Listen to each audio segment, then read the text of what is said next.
Thanks as always for listening to Fluff and Crunch. Today, James and I follow up our episode from a few weeks ago wherein we discussed his first session of Traveler's High and Dry adventure. If you haven't listened to that, the links to it are in the notes, or you can just scroll back through your podcast app and find it. I've also included links to its description on Mongoose's website and where you can purchase it as a PDF on DriveThruRPG. Thanks for listening to Fluff and Crunch, where we talk about system, setting, and story in tabletop RPGs and share our experience to hopefully help you have your best game.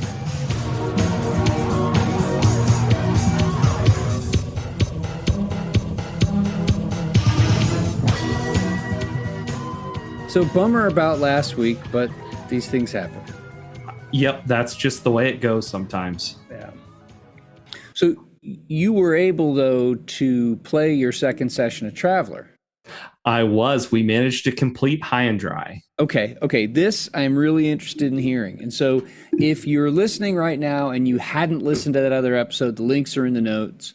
Go back and watch it or listen to it. Part one of James running Traveler's great introductory High and Dry adventure that takes place in the Spinward Marches with a group of players who had never played Traveler before, with a GM who had never played or run Traveler before, which is just so cool. That's really cool. You realize this game came out 48 years ago, and it's still going strong. So yeah, let's get into it. I'm psyched. I'm glad we're here. Walk me through it. Let's give us a little summary. Bring us up to where you left off at the end of that first session. Yeah, so we had made it all the way to they had made it from Flammarion, the first planet, like the first system that you start in. Yeah. They'd made it through planet 567908. They'd made it to Walston. Mm-hmm. They'd landed on the planet. They'd located their future ship, the High and Dry, and they'd done all the running back and forth on Walston to figure out where the ship is, get all the supplies they need. And then we basically did the scene cut at, you're on the train headed towards the town that you will head towards the mountain/volcano to start your trek to get the ship.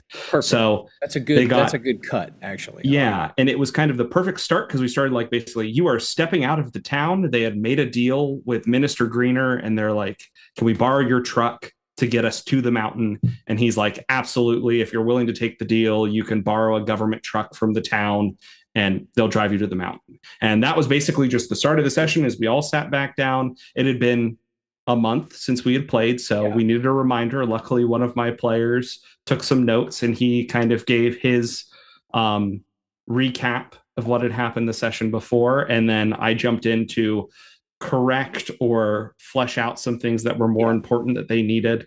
Right. And other than that, it went really well into just the intro, and then we started playing. So it was really a good start.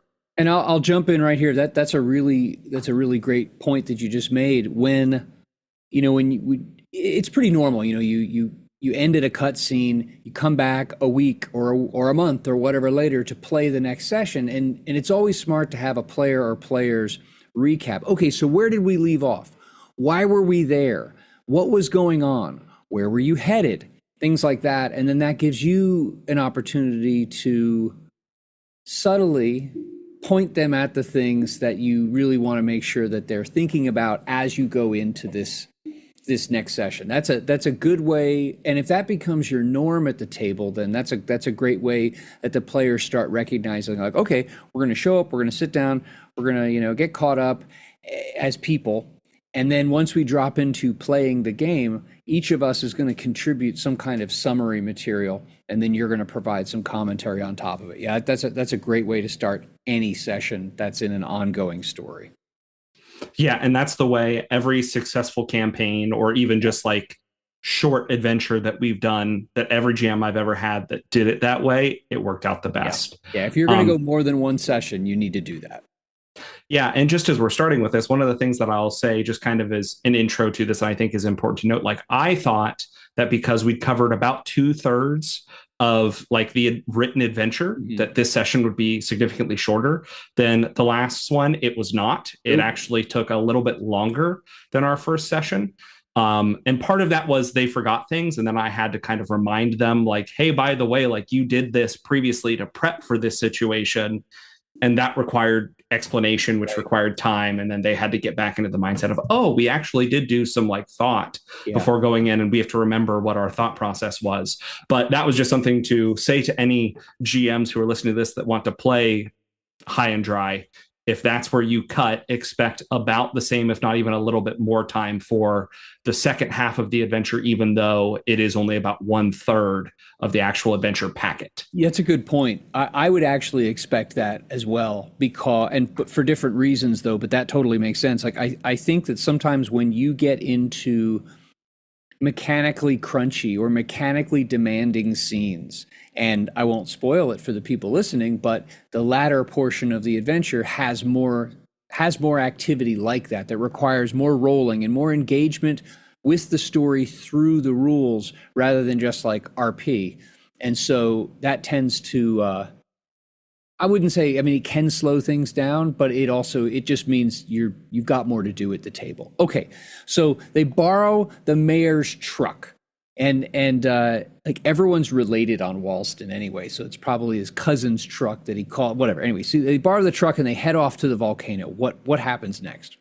So we get to kind of the base of the volcano where they actually say in the rule book that if you have a truck, it'll take them up this far before they need to start climbing. And they got to where it was supposed to start that like initial climb. And then my players got into a bit of an argument because two of them wanted to drive all the way around the volcano first, because there's a possibility they didn't even land the ship like on the volcano. They could have landed it beside the volcano. And I'm like, as the GM, I said, you can absolutely do this if you want, or you can drive up to where you can get dropped off and then start climbing. Well, and that's what they decided. They were going to drive around the volcano first. So I let them. And it actually made it really interesting because it made it significantly later in the day. Okay. That they actually started climbing, because they made it all the way around. And then the guy who had really pushed for this was like, I knew better. I knew it was going to be on the top of the volcano, but I had to say it because there's always that chance that he basically was like, I guess that was the case. I thought there might have been a chance that you would move it and just be like, you guys thought that I would just follow the script. He was like, I should have expected that was where it was going to be. I thought you might change the story. And I was like, nope, it's right where you expected. And he's like, great. But that meant that they actually started climbing after noon, which was really good for the story because it made there a time crunch. Like, you guys want to get there before dark. You don't want to camp on the side of the mountain. And I mentioned this in the previous episode, but is also really important. They all had breather masks going in. So that's another big thing. So. Right, because the atmosphere on the planet is correct. Is thin. And so, okay, that's good. But I like that, you took a hard-headed player decision and you milked it for something good in the story. Like, hey, it's getting later in the day. It's going to get cold. You really want to camp on the side of a volcano? Where's this ship anyway? Okay, so they're climbing the mountain. They've parked the mayor's truck.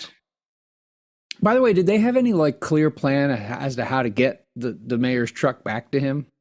So they actually we had a driver drive them out. So basically the minister was like, gotcha. We'll loan you this government truck, but we're not just going to give it to you. Right. We're going to let one of our people drive you out. Okay.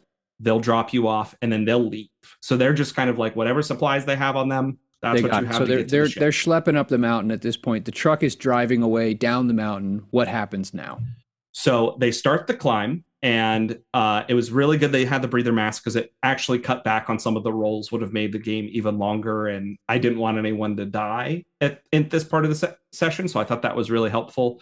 But they hit kind of their first obstacle, and it's where there's a rock face. They can either go all the way around the mountain or they can try to climb this rock face.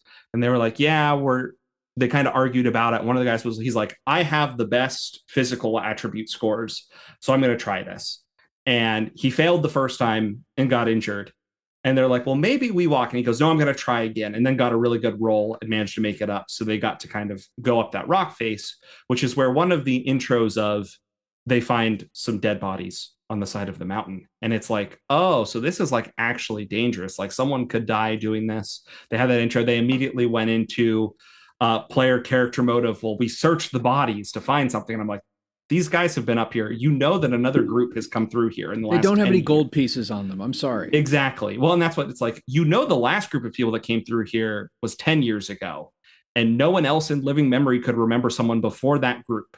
So they've been here long enough that people have completely forgotten that they're out here. And they're like, what are the state of the remains? And I'm like, they're bone dry, to use the term. And they were like, okay, so there's not really anything here. I told them that there were some pythons they could use just to give them like something because they found this, but they were completely useless for the rest of the climb. So there was no point in having them anyways. So they hit this point, and then the rest of the climb was really simple because of the breather mass. There were really not many rolls. They hit the point right before kind of the stop before they hit the locusts. You know, this part, it's the one like you could take damage in the climb other than that fall. And right before that, I told them I'm like, we're not quite, but pretty close to halfway up the mountain. Is there anything that you want to like look, do, whatever? So they just kind of stopped to observe their surroundings. And one of the players went, well, I want to look back down the mountain just to kind of see like what I can see through. And that's where I intro the scavengers had pulled up in their trucks. And he actually had a rifle that he carried, but he couldn't take that. So he just took the scope of the rifle. So he had like a monocular essentially. And he's looking down and he can't really see who they are, where they're from. And he's like, but there's this group of people down at the base of the mountain and they look like they're getting ready to climb. I'm like, you can't really tell how many people there are. You're guessing it's in between like 3 and 6. You're not sure. And they're like, okay. They're like, do they look friendly? Do they not? I'm like, you can't tell. It's so far. Like, you can barely tell that there are people walking around down there with your little, like, not super high powered rifle scope. And they're like, okay, well, we're just going to keep climbing and see what happens. So then they go through the locust, which was one of the times where I had to remind them, like, you guys thought of this. And they had thought of it previously that they grabbed like a survival pack that had flares in it. And I made sure to mention that. I'm like, this has flares. So they get to the locust and they're like, well, we swat the locust, whatever. And I'm like, yeah, these are swarms. There's lots of them. You can't swat them. That's not going to help. So they're like, well, we can't think of anything. And I'm like, I'm going to kind of, I want to remind you guys, you have a survival pack. And they're like, okay. And I'm like, did anyone write down what that pack contains? And they're no. So I like go through some, just like, it has a tent and some sleeping bags and this and that. And I'm like, and it has flares. And one of the guys like, it has flares. And he's like, I light a flare. And I'm like, they leave you alone. And they're like, well, we run to get out of this section. See, this is a good moment. You, whether you realize it or not, you're laying the groundwork for training them to think more like, okay, what do I have on me? It's not my character's special ability I'm going to use.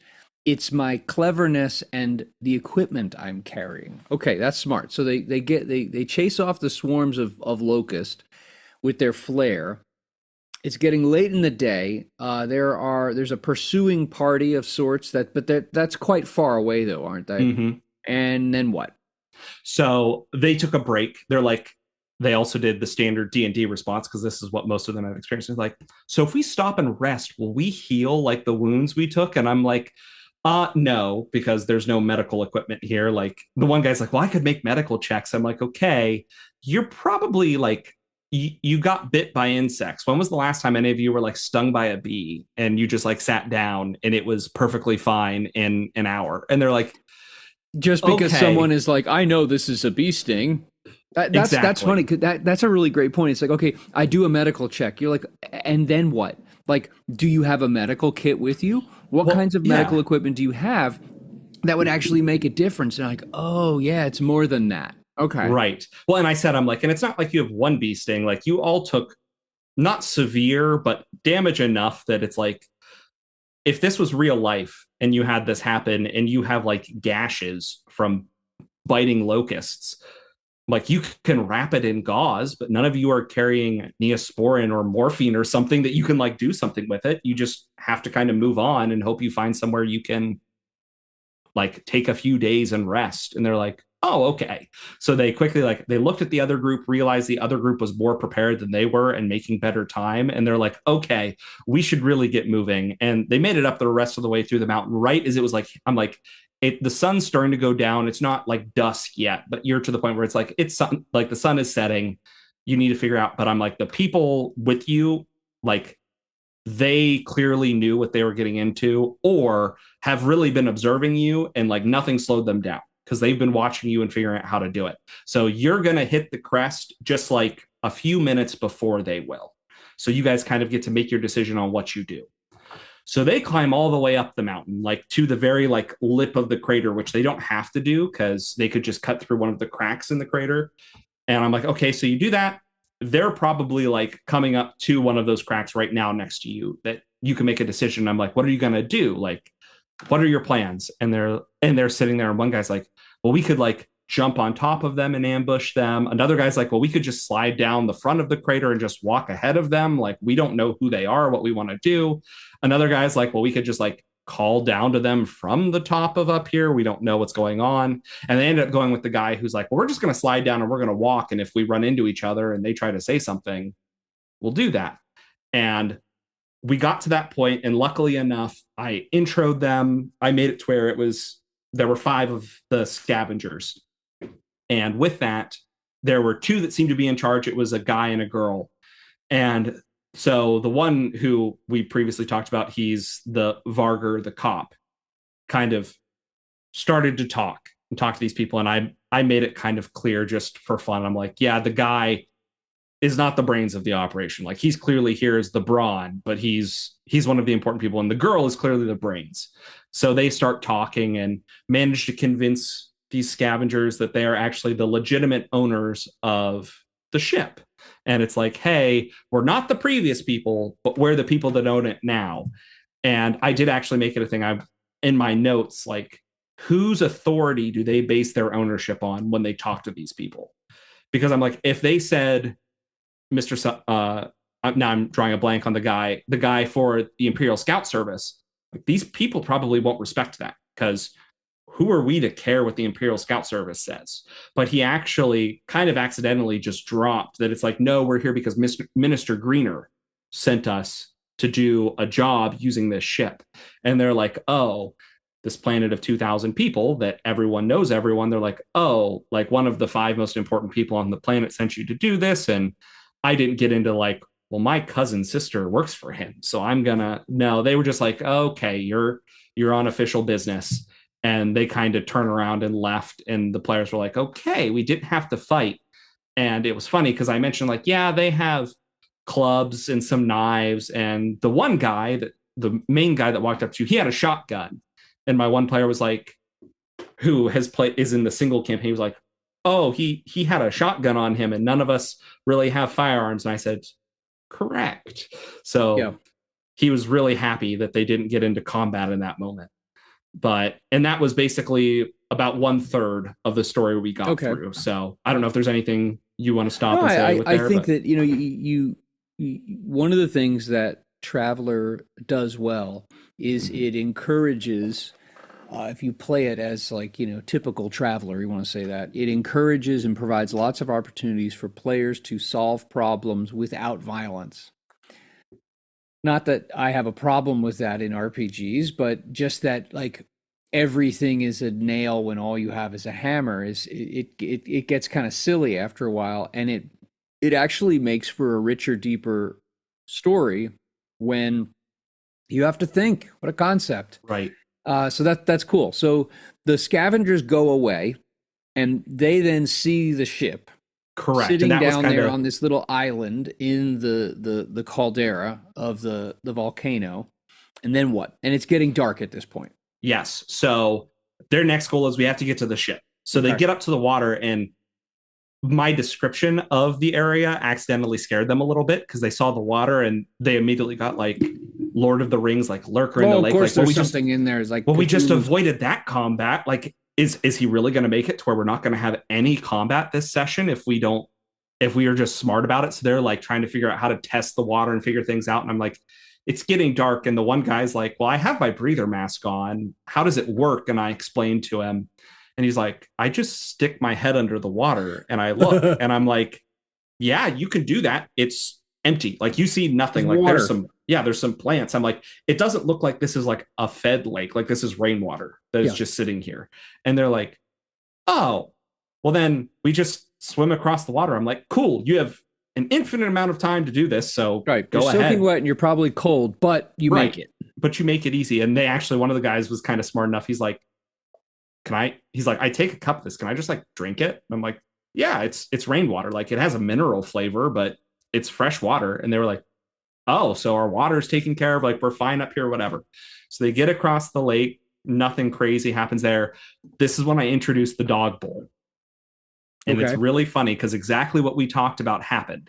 And half of them were like, so there's this animal here that is probably going to attack us in our sleep. And the other half of the people are like, it's an empty bowl. Like, do we just leave some food here for the animal? And I'm like, that's up to you guys. And one of the players was like, well, I'm not leaving my food here. Like we might need that. I don't know. And the other guy's like, I don't care. I take some stuff and I leave it in the bowl. And then they get into the ship really simple. They figure out like, well, we can't get into the door because the power's off, but we can climb up to the hatch. And they open the hatch and they get into it and they start working on just like figuring out what's in the ship, what's going on. I tell them that it's in a terrible state. Like it looks like it's been stripped, but nothing that they can't fix with the supplies they brought with them. And so they do all of that. And then I'm like, it's probably you're exhausted. You should go to bed. So they sleep. And they get up the next day and they're like, okay, so how are we going to fix the ship? And I'm like, well, it's up to you guys. It'll take about a day for all of you. If you just stay in the ship and do one thing, you can do that. Or it'll probably take you about 2 days of that. If you split up and one team goes to set the survey equipment and the other team works on the ship, however you want to do it.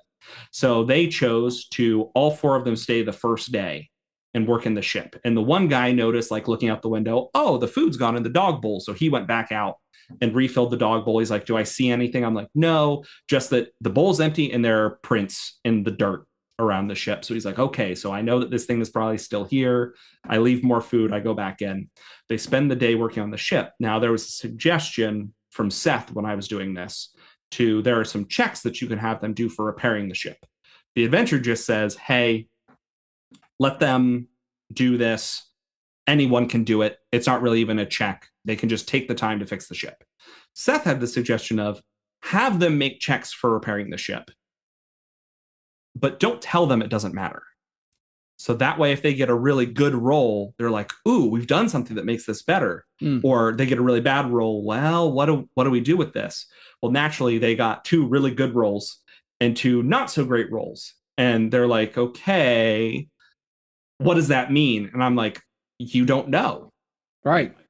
You put the stuff in, you think the way the instructions say, but 2 of you are extremely confident that it works, and 2 of you are not so confident that what you did worked. So I'm like, but you're out of time. You eat, you go to bed, whatever. You get up the next day, then you have to decide what are you going to do? So what they did was they're like, well, the guy who's the best mechanic, he and this other player who's also the next best at this type of fixing of systems, they're going to stay and check over and redo the 2 that didn't get a very good roll, and the other 2 are going to go out and start the survey stuff. Yeah, start setting up for the survey. So that goes through. They once again get 2 more like good enough checks. They're like, we feel confident with this. We're fine. And the other 2 come back. They refill the dog bowl, which is still empty, but nothing's there. And they have everything set up for the survey. They come back into the ship and they start the survey. Like they set off the explosives and start running the sensors. And at the same time as the ship is running the computation for the survey, they also choose, I mentioned that like the pilot would know, hey, I can run a simulation for flying the ship to make sure all of the systems work now that we fixed them. That makes sense. That's cool. So they're kind of sitting down and I'm like, hey, you're hanging out, whatever you're waiting on the survey. And then I introduce the mountain rumbles. And they feel the earthquake and stuff kind of stop, and they're just kind of sitting there. And that was kind of the next third of our time, that we're now in like the end game of everything, and it's time to end the session. The way that the adventure, and if you've not played this, and I don't want to spoil it much, if this sounds interesting to you and you're like, oh, I think I want to play this, then you should stop listening. Correct. But if you're going to run it, it seems like from a player perspective that retrieving the ship is the end game. But it's not. There's an additional piece that caps off the adventure and allows it to end with some action. Okay, so they got the ship pretty much fixed. They've got the survey in the they're doing that, and the mountain rumbles. Correct. And I tell them like it happens for a few minutes and then it stops and everything seems fine. And they did exactly what the packet actually said is they immediately were like, oh my gosh, our survey equipment, like the explosives set off Right. the volcano, like we started something. But I'm like, there's not like you don't see anything like even going on outside. So they're like, okay, well, we're gonna go check things out anyway. So some of them stay in the ship to make sure that everything's working and that it's all fine. Everything's checked over more time. And then the two more scientifically minded people went out and they actually went and checked out the lava tubes and just to see like, is anything going on? Is it warming up? Whatever. And I had them roll like as they went in just to check and see. And it was like the first two were like duds. They didn't go very far. You can't really tell anything. They're surface level. But they get to the third one, which just so happened, I was going to have them just keep rolling until they hit one that seemed better, just to kind of amp up the worry because they're like, oh, we must be running out of time. But they hit the third one, they hit the roll that I wanted them to get to, and they went down the tube. And I just did like a chance roll to see, and I had them find like some minerals that they're like, oh, we're going to take these back and get them investigated. Because the one guy's like, they're diamonds. I think they're diamonds. And I'm like, I haven't decided whether I'm going to give that to them or not. You found something. Okay. Also, it's like, this is in modernity, we can make artificial diamonds. So diamonds aren't worth that much. So I can't imagine that in the Traveler universe where we can care. Exactly. So it's like, okay, who cares? You found some diamonds. They're pieces of carbon. You can feed them to the ship to separate. So what? So when does it blow up in their face? So they do all this. They realize that it's getting hotter in the lava tube, and they're like, okay, so we should probably get back to the ship. So they make their way back, and then one of the guys sitting in the cockpit rolls and sees the dog outside. So he goes out and starts talking to the dog, and that's when he notices that the water level in the lake around the island is it's dropped significantly. Like he can see the difference. He's like, okay, something's wrong. He's the pilot. He takes he tries to get the dog to come to the ship. It doesn't follow him right away. He gets in, and that's when like the other two guys get across the lake. They're walking up the ramp, and that's when I'm like, hey, pilot, are you looking at this like stuff, or are you just looking out the window? What are you doing? He's like, well, I'm observing all the instruments on the ship. I'm like, so you'll notice over on the corner over here next to your seat, there's this red light flashing. It's not making any noise or anything. It's just like, he's like, okay. So he goes over and he like hits the button and whatever, and it comes up that the reading for the survey is done. He's like, oh, okay. So he pulls it up, and I'm like, okay, so it says that an eruption is imminent. You've got about 30 seconds, and then everything's going to explode. And he's like, what? So then he's like yelling into the PA system, like, good, everyone get in, lock everything down. And then I'm like, oh, the light's flashing again. So he clicks the button. I'm like, it actually says that it's not going to explode imminently. It's just that there will be some type of eruption. And he's like, okay, calm down, everyone. And then it rumbles again. And they're like, yeah, this is good because you're throwing mixed signals at them. Right. Which, I mean, that sounds plausible. And so they're like, what's going to happen? And then I say, what you see is like, you feel the rumble. It feels like something's building. And then smoke starts rising out of the south side of the mountain. And they're like, okay, we should leave. Yeah. So the dog runs on board because the mountain's rumbling. I'm going to run into the ship. You have to save the dog. Yeah, you have to save the space dog. So they have the space dog, which they were all like that. Because I showed them the official picture for it, and they're like, that's a dog. And I'm like, it's acting like a dog. It is now. It likes all of you. So they close the bottom hatch, they take off, and that's when I have them start getting calls from the minister and from Salbari's mayor. And they're like, hey, can you give us updates? What's going on? And then it all I changed it a little bit. It all then kind of cuts out, and they get a direct message over an emergency channel, and they're like, who's this? Like, whoever this is just cut off the minister of the planet. They answer it, and it's the dictator. And they're like, okay, so this is important to know. And I made it really obvious that him being the dictator is just based on the conversation, not what they would expect. They as Americans in the 21st century would hear dictator. It's a title on this kind of strange planet. Right, exactly. So they're like, okay, so he's actually asking us to help. He's not telling us what to do. He's like, hey, you've already they sent the minister the survey data. So he's like, you've already technically upheld your part of the bargain, but can you do this other stuff to help us? And it was funny because one of the guys was like, we could just cut it and leave, couldn't we? And You could. they're like, yeah, you could. And the other guys are like, well, they did intro that we can't fix the jump drive. And this was with the call with the dictator. And the dictator's like, well, I'll make sure your jump drive gets fixed. Just do what I say, and I'll make sure that gets taken care of. Because yeah, they think that resolution is going to look like a certain thing. We've completed the mission. We go back. We get the ship. Okay, we had a little traveler experience. Not a lot of action. No. Now you throw a bunch of stuff at them in a short period of time, and then there's this, frankly, like plausible, realistic wheeling and dealing that it draws players in to actually think through and play their characters. That's cool.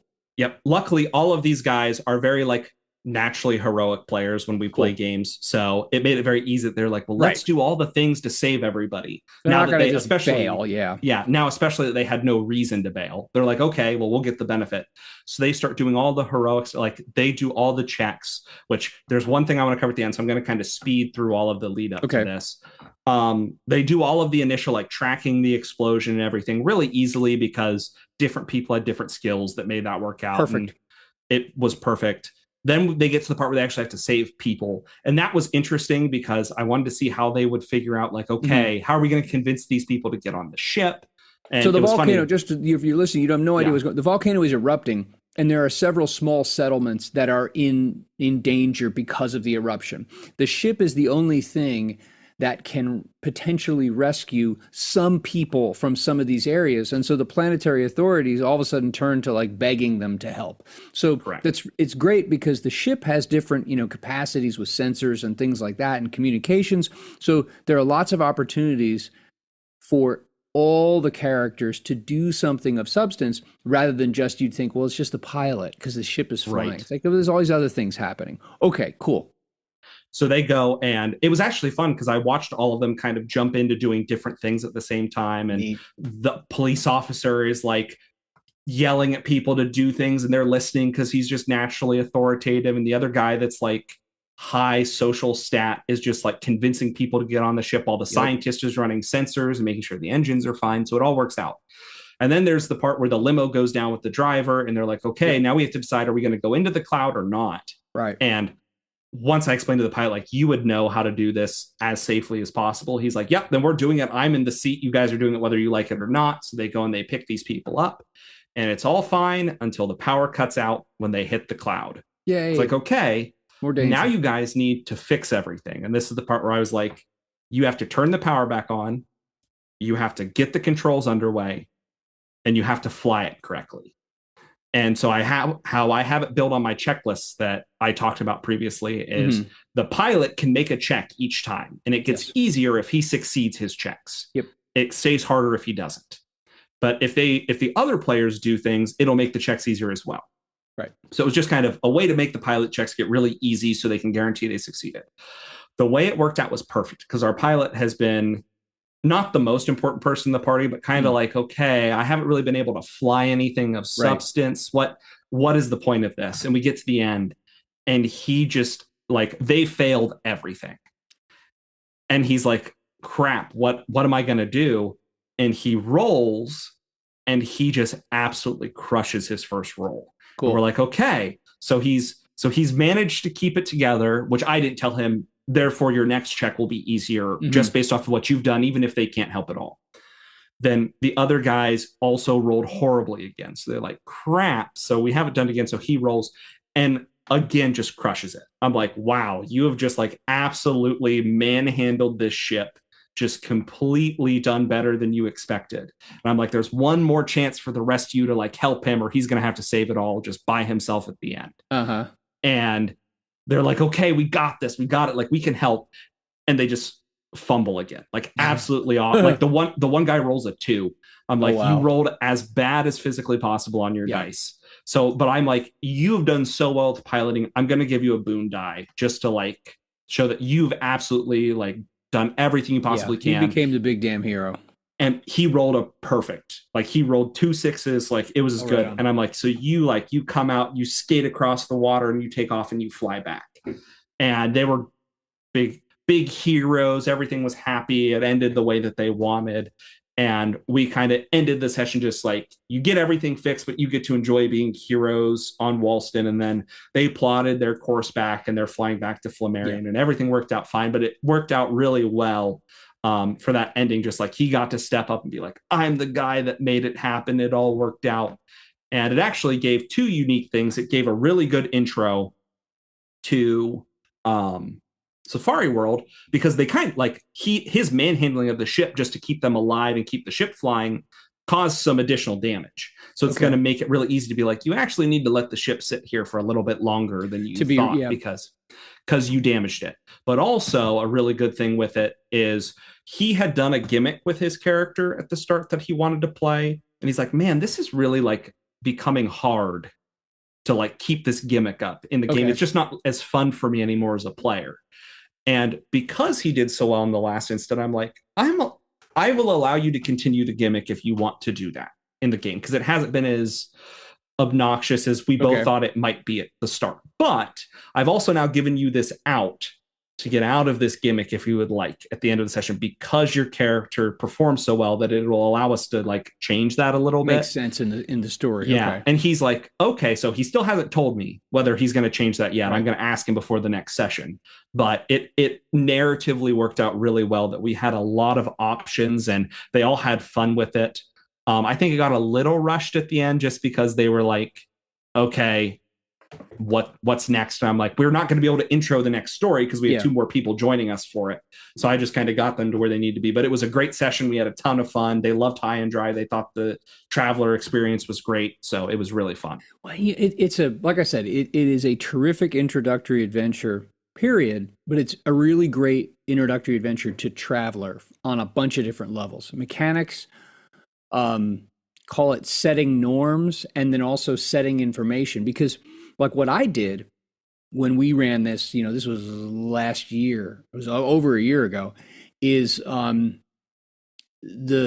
motivation where, okay, like you need to make some more money and the ship's got to sit for a while because it needs more repairs. Well, the ship is still the property of the Scout Service.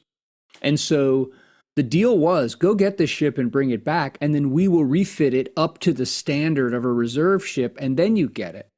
And so, I don't know how long it's going to take, as long as the plot says it's going to take. And so what I did was I used that as a legitimate in-world reason to, like, well, you have time. You're going to have like a month or 2 or 3 before the ship is going to be ready. Well, can we just stay here?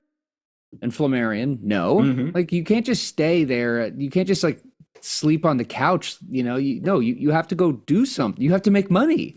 And so the Safari World job, the other job that I came up with, them ending up then on this other station where then the war started, all those things made sense in the story. The other thing too that's cool is that now that they have some familiarity with the worlds in that subsector in District 268, if they go back to Walston, well, guess what? Maybe they play it well and they are welcomed as, oh, hey, you're the great guys. Or maybe they come back a few times and then people are finally like, you dude, you're wearing out your welcome. It just, it gives more story and context for the characters to grow. So that's great. That's really terrific. Any other thoughts or reflections about it? It sounds to me like you're ready to grow into something bigger. But anything you're thinking about it? No, I think that High and Dry was great. I think it was good. I think it would have been better if we had done slightly shorter sessions and more of them, just because it would have had more opportunities for things to happen. I would have rather done like 3 2-hour sessions, because that would have given us a better chance than 2 3-hour sessions, just because people at the end of a 3-hour session are kind of ready to push and be done. So I think that cut out some role play opportunity that could have been there, but it still worked out really well. I will say I have been doing my best as a GM, and I think that this is a good adventure for it. That I used one of my players to intro this adventure. He was a scout, and that's kind of how they got into it. Now I've managed to make it to where Safari World is because another character has something that will connect it. Cool. I think my plan is to kind of do that as I introduce adventures, at least for the players that I have right now, the first few of the reason that they're getting these opportunities is because of their past, Yes. from their character creation, to keep taking them back to that because it's been so long since they created characters, to be like, the reason you have these connections is because of your character. So remember what you did. Like, I put on your character sheets that you served these terms for a reason. So when you were running out of ideas of what to do, hey, maybe you have a connection or something that could get you that job. Right. That makes a lot of sense. I mean, that's one of the great things. We've talked about this a little bit, but that is one of the terrific things about Traveller and this connection that it creates between the system and the setting and the stories that you could tell within it. Term-based character creation leaves you with a character that has the skeleton of a backstory, which actually I think is a lot better than a fleshed out backstory that so many players, or seemingly so many players, are fond of creating nowadays. No, have a skeleton, have an outline, a framework that then you backfill with content based on the adventures you're actually playing with that character with other players. So it sounds to me like you are all set up to start exploring more of Traveller and more of the Spinward Marches, and really sinking your teeth and your players' teeth into so many of the things that makes Traveller so great. Well, thank you everybody for listening today. We will pick up next week with an episode wherein we discuss more about encounter and scene design. Thank you as always for listening to Fluff and Crunch. You can subscribe to the podcast. You can subscribe to the YouTube channel, all through the links in the show notes.